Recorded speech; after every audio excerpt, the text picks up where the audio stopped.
Jadi ini adalah kisah satu keluarga Vita yang dianggap sebagai keluarga cemara, tapi hancur akibat wanita ketiga dan kaget setelah melihat ada sosok wanita yang sedang bercocok tanam sama bapaknya. Bercocok tanam kata-katanya ya.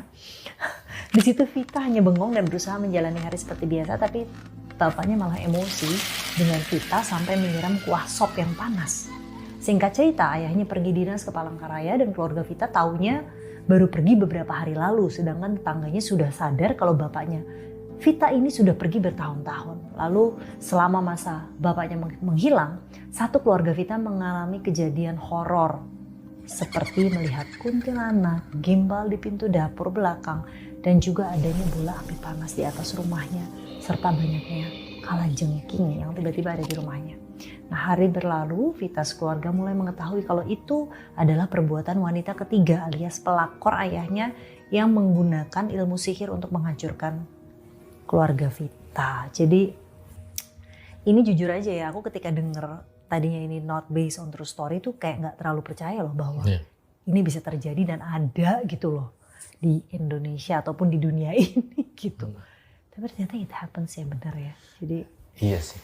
Karena pas podcastnya pun kan Vita cerita gitu ya, pas awal berapa tahun yang lalu gitu. Yang aku kaget pas ternyata Vita ngelihat ayahnya lagi bercocok tanam gitu, dia kan memendam perasaan itu kan. Sampai beberapa hari dia baru ucapin ke ayahnya, ternyata respon ayah tuh di luar dugaan gitu loh. Malah dilempar kuah sop sama disundut rokok gitu kan. Nah itu aku juga pas denger, ada ayah kayak begini gitu. Mungkin kita nggak pernah ngebayangin gitu ya Mbak ya.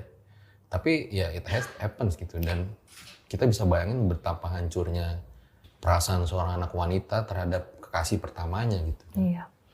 Dan ini kan pakai ilmu namanya gendam ratu Sabdo Pandito kan. Gendam ratu Sabdo Pandito. Nah itu populer nggak sih sebetulnya di Jawa gitu? Jadi kenapa dinamakan Sabdo Pandito Ratu? Itu sebetulnya jadi ada beberapa ya, ada beberapa alasan. Jadi yang pertama itu kayak Sabdo Pandito Ratu itu kayak sabdanya raja-raja gitu. Raja-raja zaman dulu ketika bersabda kan semuanya harus ikut gitu kan. Dan harus terjadi gitu. Nah sama misalnya kayak Vita ini kan jatuhnya yang dizolimi gitu kan. Dia dizolimi, terus akhirnya justru dia ingin membalas dendam kepada ayahnya gitu kan. Jadi pada saat itu ada namanya